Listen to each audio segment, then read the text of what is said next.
흘러간 옛 크리스마스 명화 가운데 프랭크 카프라가 감독하고 제임스 스튜어드라는 분이 주연한 멋진 인생, 영어로 It's a Wonderful Life라는 그런 판타지 영화가 있습니다. 미국에서는 해마다 크리스마스가 되면 TV에서 언제나 재방되는 그런 영화이기도 합니다. 그런데 영화는 본래 필립 반 도렌스턴이라는 작가의 책인 아주 짤막한 단편 소설이에요. The Greatest Gift, 위대한 선물이라는 이 소설의 줄거리로 각색한 영화이기도 합니다. 스토리는 아주 단순합니다. 이 주인공은 미국의 어떤 시골 마을에서 아주 착하게 살아가는 조지 베일리라는 남자가 주인공입니다.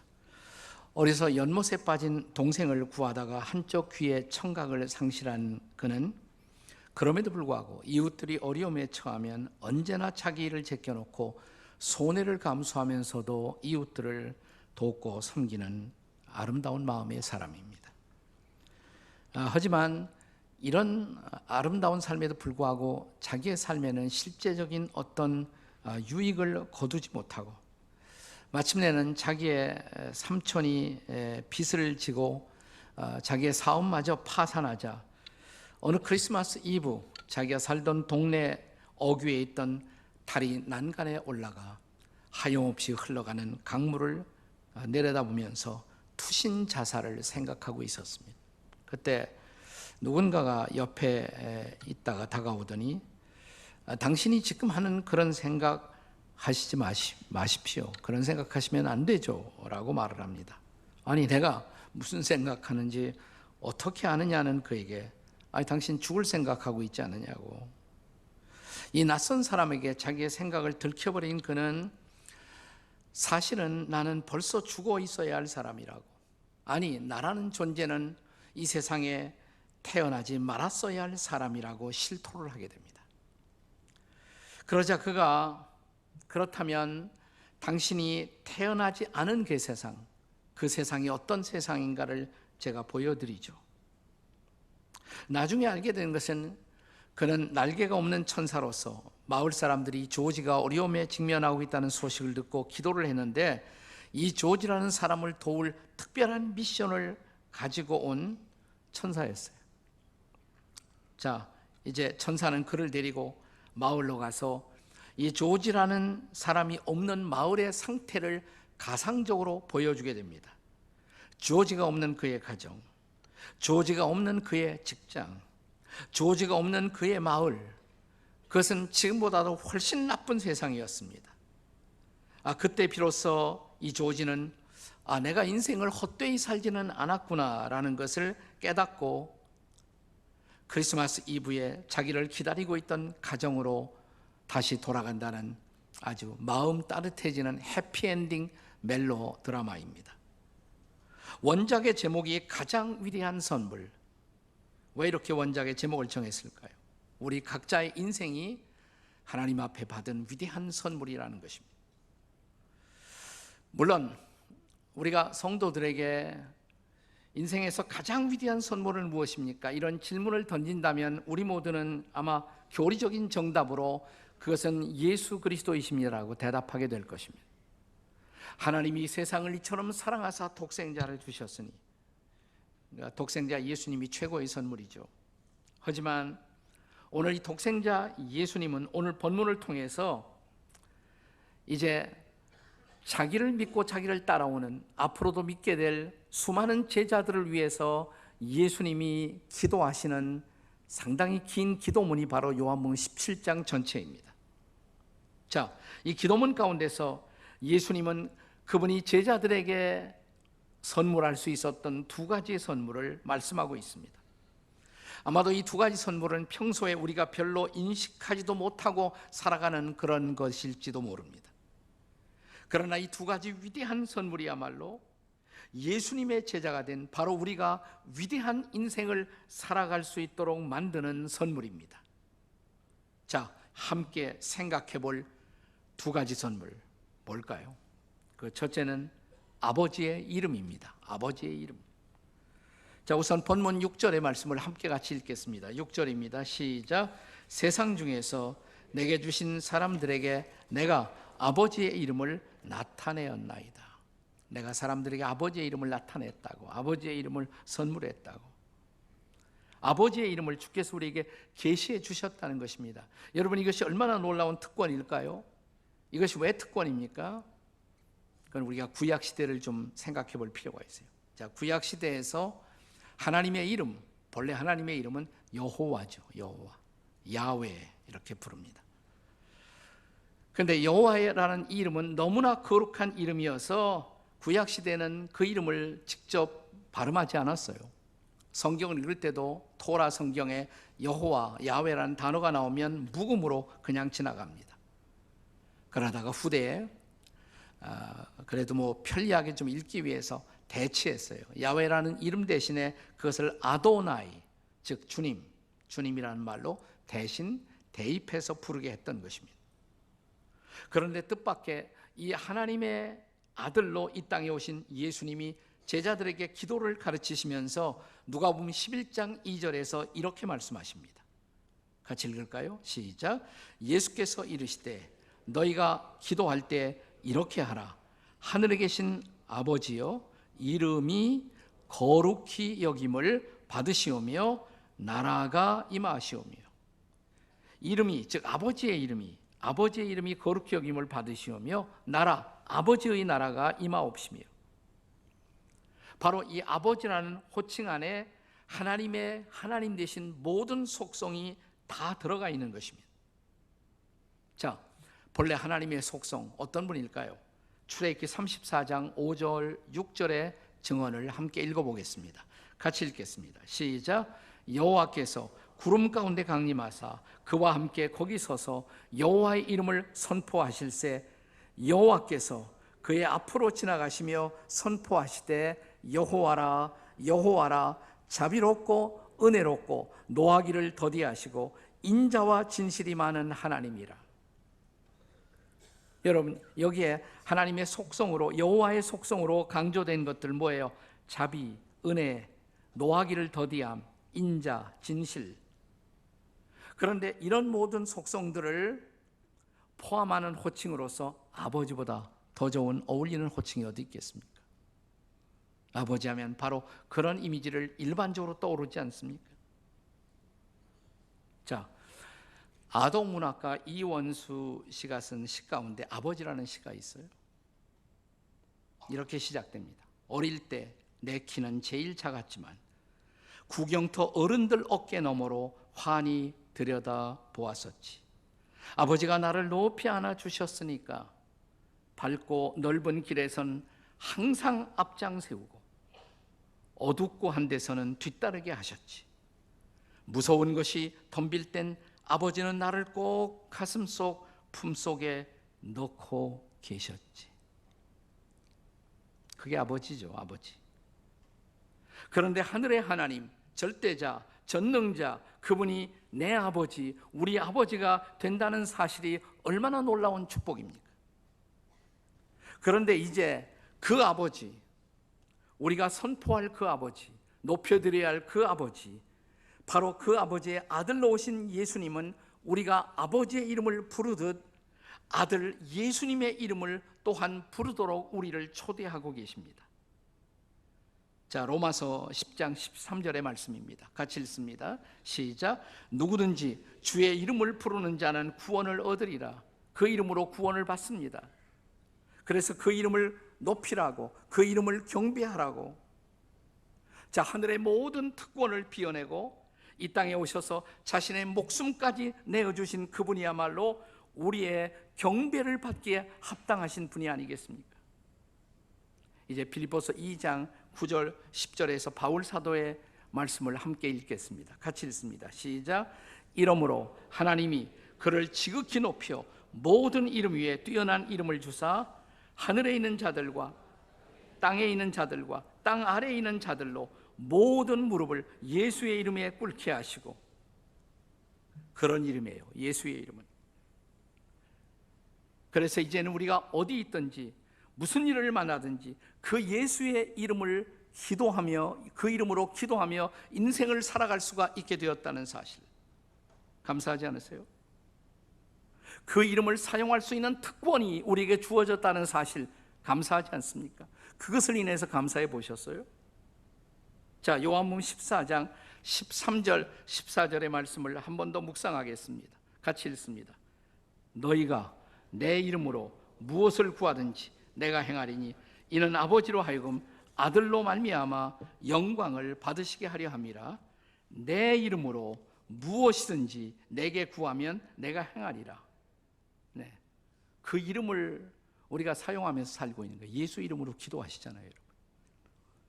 그래서 우리가 기도의 응답을 경험하면서 인생을 살 수가 있다는 것 뿐만 아니라, 그래서 우리는 이 이름을 만나는 사람들에게 전합니다.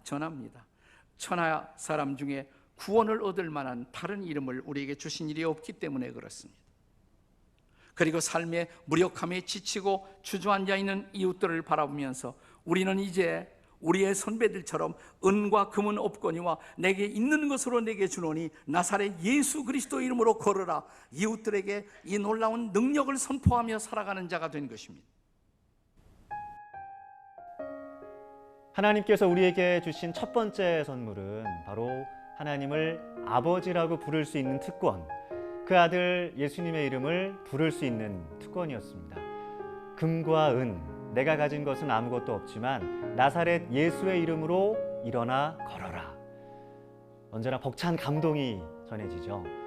예수, 그 이름으로 무엇이든 구할 수 있고 또 구하는 모든 것을 이루어 주신다는 그 하나님의 약속, 그 이름의 권세를 우리가 선물로 받았다는 사실이 나의 자랑일 수밖에 없습니다.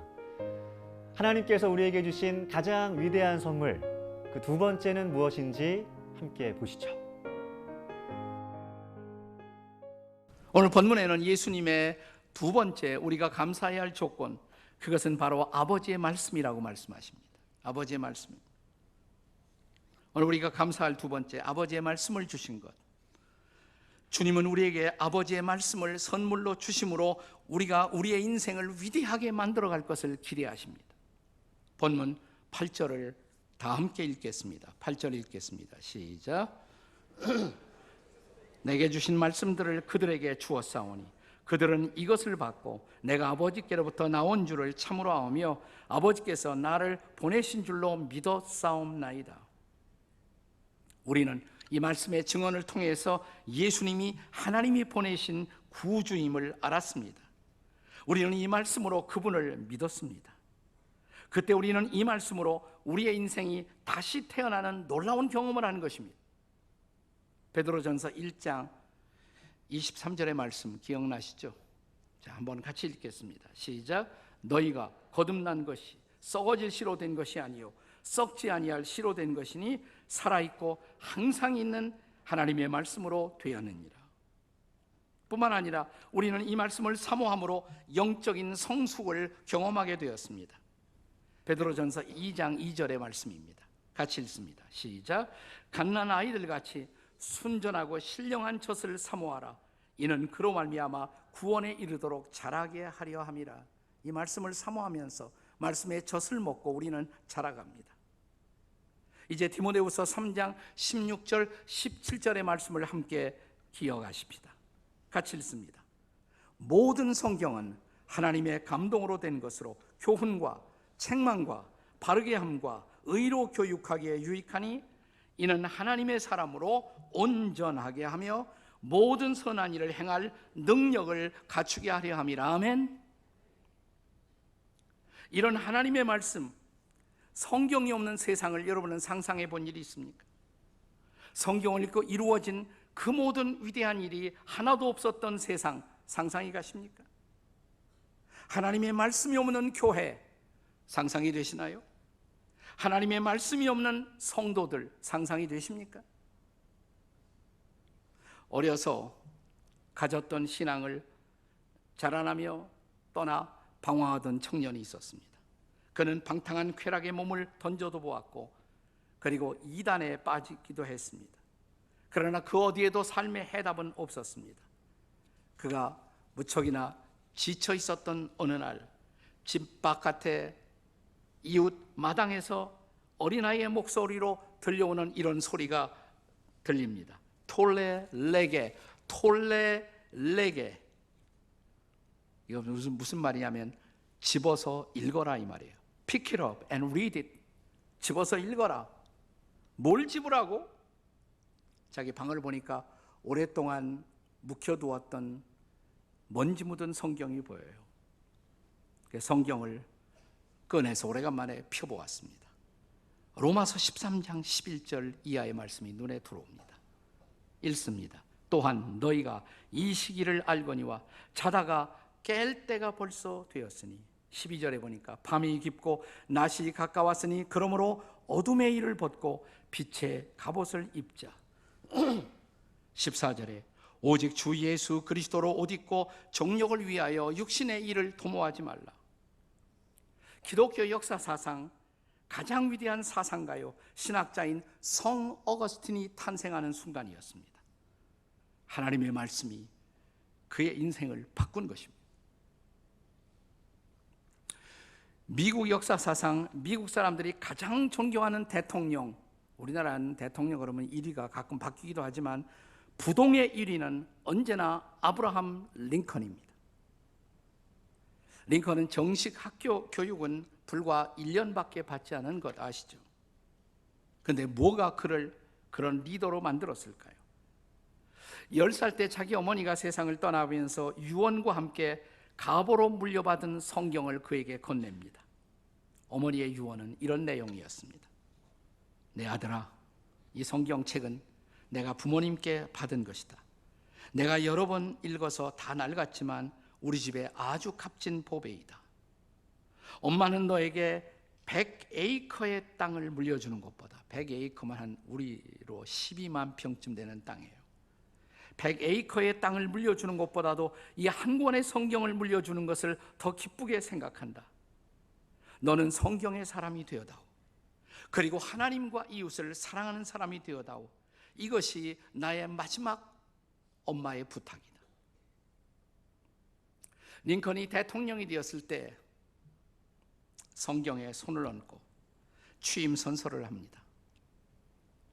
그리고 나서 그는 취임식을 통해서 오늘의 나를 나로 만든 것은 내가 방금 손을 얹고 선서했던 바로 이 책, 바로 이 성경 때문입니다 라는 유명한 고백을 남깁니다.